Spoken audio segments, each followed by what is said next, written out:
नमस्कार। आज का विषय ये है पीएम केयर्स फंड, जो फंड खासतौर से कोविड से निपटने के लिए क्रिएट किया गया था।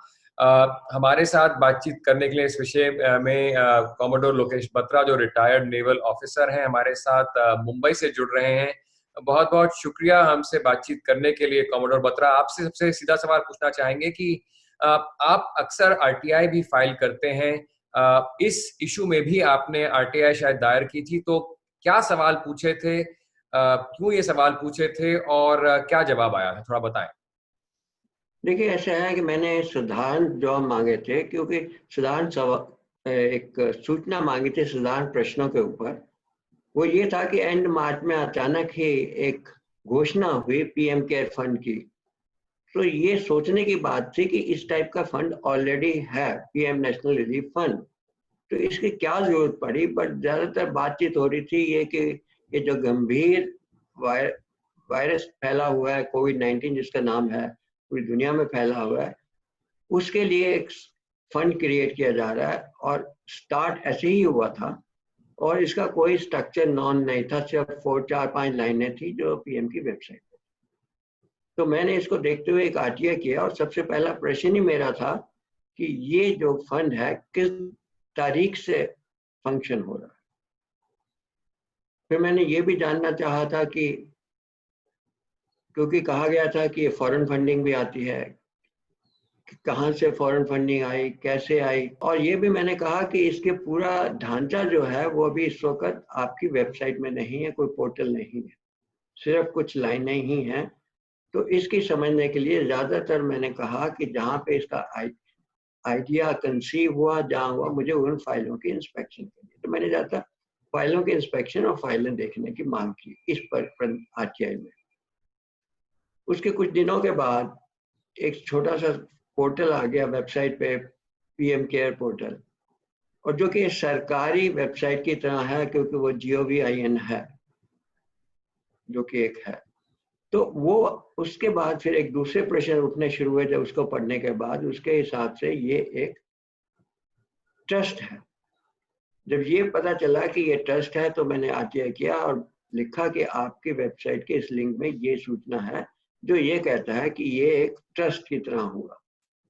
तो इसलिए मैंने कुछ सूचनाएं मांगे कि ये ट्रस्ट कब चालू हुआ, कहाँ रजिस्टर हुआ, जब रजिस्टर करते वक्त इसके कौन कौन ट्रस्टीज थे, और ये किस कानून, धारा या रूल के अंतर्गत ये रजिस्टर हुआ, इसकी सूचना दी जाए।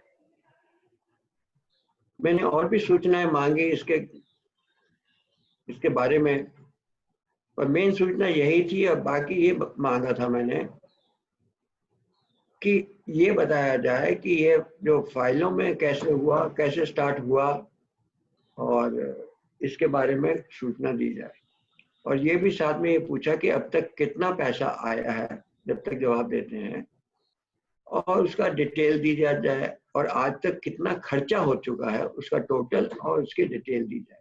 इस तरह के कई प्रश्न थे। और आखिर में हमेशा ही मेरी आरटीआई की तरह मांगता हूँ कि मुझे ये सब सूचनाएं जो दी जा रही हैं उसके बाबत जो भी फाइलें हैं उसका निरीक्षण किया जाए और जरूरत पड़ने पर उसकी कॉपी ली जाए।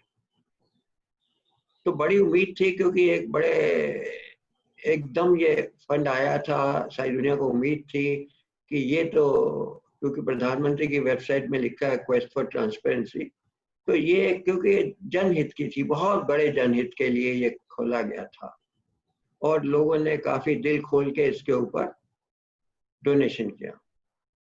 तो ये सूचनाएं कहाँ पे रजिस्टर हुआ, किस में हुआ, कौन ट्रस्टी थे, ये तो एक साधारण बात थी। जैसे एक पूछा गया कौन से दिन ये स्टार्ट हुआ, फंक्शन हुआ। परंतु एक दुखद बात है कि इस पहली तारीख और 2 तारीख, दैट मीन पिछले 2 दिन में दोनों आरटीआई के जवाब आए, और एक ही लाइन में कह दिया गया ये सूचना अधिकार के सेक्शन 2H के अंतर्गत नहीं आते। इसका मतलब ये हुआ कि हम आपको कोई सूचनाएं नहीं दे सकते। अगला स्टेप क्या होगा आपका इसको लेके? आरटीआई का जवाब तो आपको नहीं मिला, अपील करेंगे, क्या करेंगे, अगला स्टेप क्या होगा आपके साथ? सबसे पहला है कि ये प्राइम मिनिस्टर के ऑफिस से इसका कंट्रोल चल रहा है, और प्राइम मिनिस्टर जो है एक कॉन्स्टिट्यूशनल फिगर है। and constituent figure as a Prime Minister of India can influence the donors for donation. It's a very natural phenomena.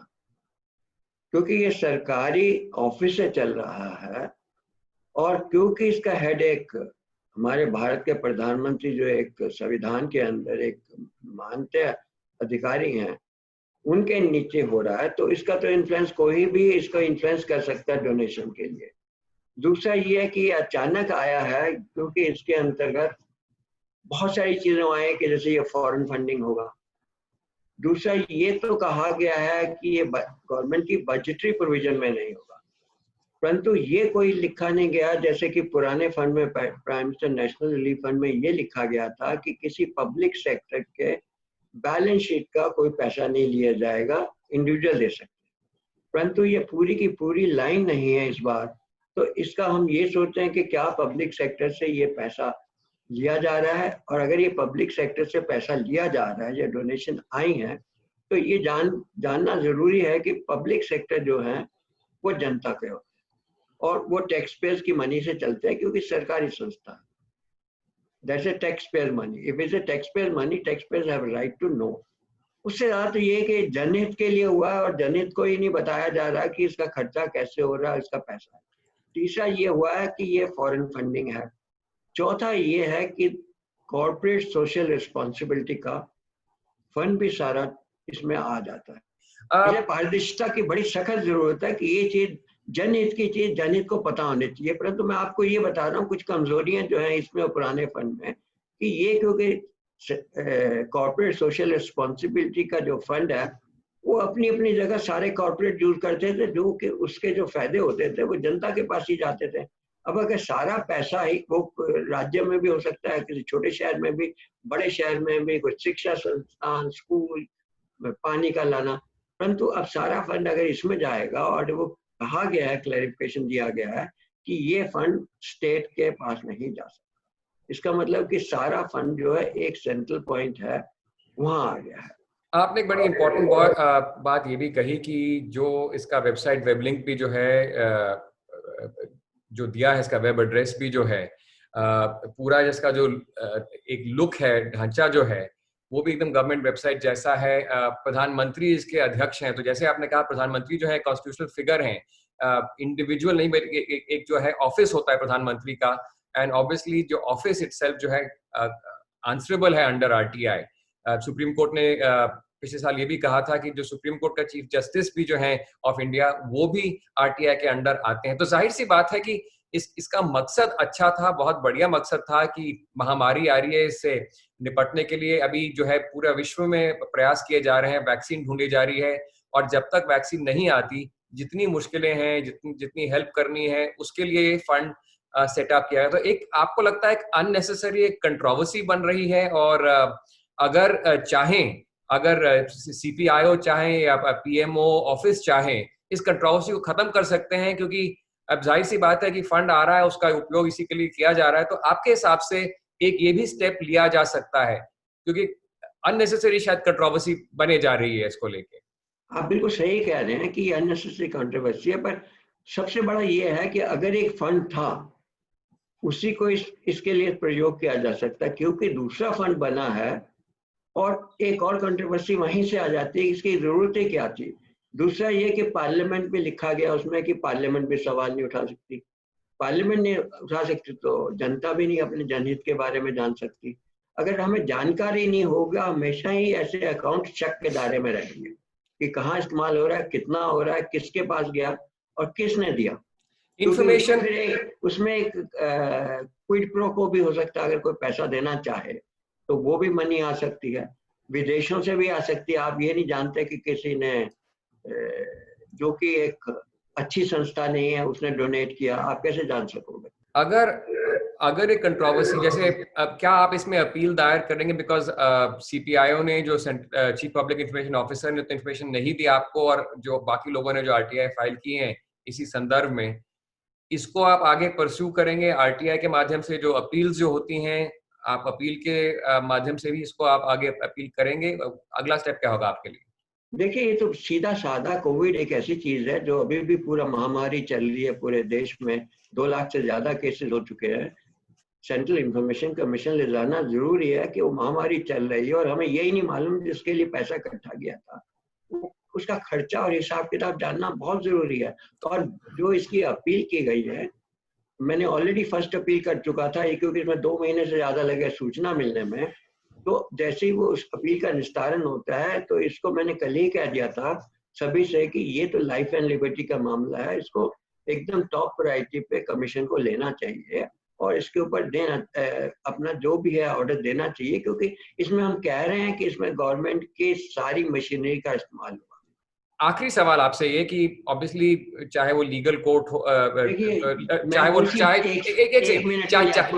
चाहे वो कोर्ट कचहरी का दरवाजा हो या सीआईसी का दरवाजा हो, जो मेरा पहला सवाल था कि एक तरीके से जहां मकसद इसका है कि महामारी से निपटने का है, अगर सीपीओ चाहे और अगर डिपार्टमेंट चाहे, प्रधानमंत्री का डिपार्टमेंट, तो एक कंट्रोवर्सी वहीं खत्म कर सकते हैं इंफॉर्मेशन शेयर करने के लिए, क्योंकि कानून में ये है प्रावधान आरटीआई कानून के अंदर कि अगर पब्लिक जो है उसका एक लार्जर पब्लिक इंटरेस्ट है, तो जितनी भी मतलब हर्डल्स हैं उन्हें दूर किया जा सकता है इंफॉर्मेशन शेयर करने में। तो क्या ये बात है कानून में, और आपके हिसाब से अगर चाहें तो ये कंट्रोवर्सी यहीं खत्म हो सकती है? बिल्कुल सही कहा आपने, इसमें तो कोई शक ही नहीं है, क्योंकि कहा गया ये जनहित के लिए इस्तेमाल होगा। तो जन भी जानना चाहता है, हमारी पॉपुलेशन सिटीजन जानना चाहते हैं, इसका पूरा ब्यौरा भी जानना चाहते हैं। क्योंकि मैं अगर किसी को पैसे देता हूँ तो उससे खर्चे कैसे हो रहा है, जेन्युइन हो रहा है नहीं हो रहा, हम बात करते रहते हैं एनजीओ को दिया, वो खर्चा हुआ कि नहीं हुआ। सिमिलरली इसमें जो पैसा गया है उसका खर्चा तो जानना चाहिए ना, और उसका दुरुपयोग कैसे हो सकता है, जैसे क्विड प्रो की बात कर रहा हूँ, कॉन्फ्लिक्ट ऑफ इंटरेस्ट हो सकता है, कुछ ऐसे डोनर्स आ जाएं तो ये बहुत जरूरी है अपने प्रधानमंत्री ऑफिस को कि इसको इमीडिएटली ट्रांसपेरेंसी लॉ के नीचे लाया जाए। बहुत बहुत शुक्रिया हमसे बातचीत करने के लिए कॉमोडोर लोकेश बत्रा, जो आपने भी इसमें आरटीआई दायर की थी। आप कह रहे हैं कि सीआईसी भी आप जाएंगे, लेकिन आपने ये भी कहा है कि इस कंट्रोवर्सी को यहीं खत्म किया जा सकता है कि इंफॉर्मेशन जो है बहुत इजीली शेयर की जा सकती है, और ये सबके ही हित में है, बेटर है कि इंफॉर्मेशन जो है शेयर की जाए, और ताकि गवर्नमेंट को भी एकदम पता लग सके कि इसका फंड जो है कैसे इसका उपयोग किया जा रहा है। बहुत बहुत शुक्रिया हमसे बातचीत करने के लिए कॉमोडोर बत्रा। धन्यवाद।